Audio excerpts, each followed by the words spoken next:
আজ না মেঘার স্কুল ছিল না। আর মেঘার স্কুল না থাকলে আমি ১ ঘন্টা আরো একটু এক্সট্রা ঘুমিয়ে নিই। আজ আর সেটা করিনি। আনভি ৬:৩০ নাগাদ উঠে গেছিল। খাওয়া-দাওয়ার পর একটু ঘুরলো, পটি করলো, তারপরে আবার ঘুমিয়ে গেল। ওকে ঘুম পাড়াতে প্রায় ৭:৩০ মতন বেজে গেছিল। আমারও আর ঘুম আসছিল না, তাই সকাল বাসি কাজগুলো সেরে তারপরে এসেছি জামাকাপড় ধুতে। তবুও সব কাজ গুছিয়ে করতে ৯টা ৯:৩০ মতন বেজেই গেছে। তোমাদের তো আগেই বলেছিলাম আমার কল নেই। সময়ে জল আসে, সেই জল ধরে রেখে আমার পরে সংসারের সমস্ত কাজ করতে হয়। জামাকাপড় ধোয়ার ছিল তো অনেক, কিন্তু জল ছিল না জন্য কিছু জামাকাপড় আমি হাতে দিয়ে মেলে দিয়েছিলাম। আমার কাজ গোছাতে আনবিও কিন্তু উঠে গেছে। ওকে বাইরে নিয়ে এসেছি সবকিছু দেখিয়ে একটু খেলা করতে খাইয়ে দিই, না হলে ভীষণ দুষ্টু, বমি করে দেয়। সকালবেলার যে ব্রেকফাস্টটা বানাই সেটা আমি দুভাগে ভাগ করে রাখি। একসঙ্গে ও এতটা খেতে পারে না। সকাল ৭:৩০ থেকে ৮টার মধ্যে একবার খাওয়াই, আর ১০টা থেকে ১০:৩০ মধ্যে আরেকবার খাওয়াই। তোমাদের আগেই বলেছি ওকে এক একদিন খাবার এক এক রকম ভাবে দেওয়ার চেষ্টা করি। ঠিক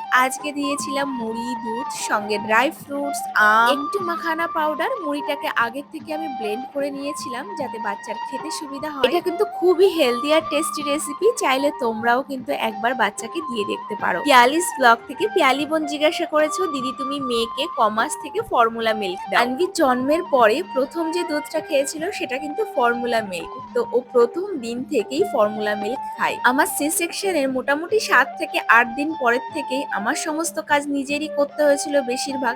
নিজের ধ্যান নিতে পারিনি, খাওয়া দাওয়া সময় মতন করতে পারিনি, বুকের দুধও ঠিকঠাক ভাবে হয়নি। তাই এটা একটা বিশেষ কারণ আগেও ফর্মুলা মিল্ক কন্টিনিউ করার। আর হ্যাঁ, আমার ভিডিও তোমরা কে কোথা থেকে দেখছো অবশ্যই জানিও। ভিডিওটা কেমন লাগে জানাতে ভুলো না। নেক্সট ভিডিওতে তোমাদের কমেন্ট আমি অবশ্যই পড়বো। তোমাদের সঙ্গে কথা বলতে কিন্তু আমার অনেকটা কাজ গোছানো হয়ে গেছে। এখন বাজে 11:30 মতন। দুটো মৌসুমী লেবুর রস করেছিলাম, সেটাই এখন আনবিকে খাওয়াবো।